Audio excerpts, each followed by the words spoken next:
All right, everybody. Today we are going to apply some Gluvit on the bottom of a friend of mine's boat. Macon's coming over.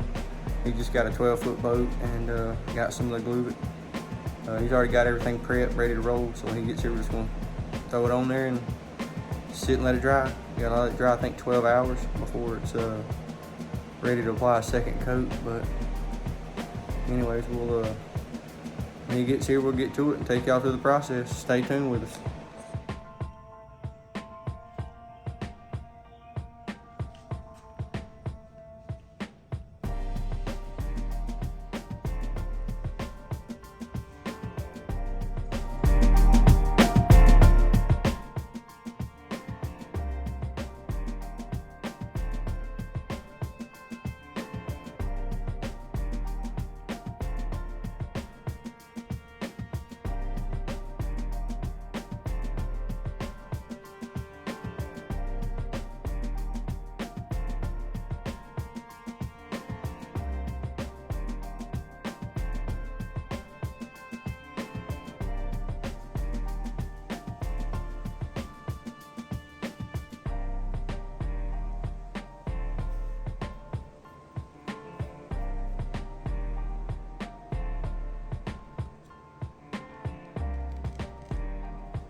Alright, so Macon has got his Gluvit on.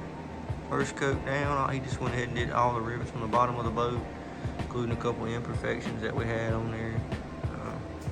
But gotta wait 12 hours to dry. So I'll hit it with a second coat. Dang. That was next. Alright guys, it's been a little over 12 hours. As you can see, I mean, it looks like glass. Just like everybody says, epoxy wood is not tacky to the touch. Every one of these rivets has been filled in perfect.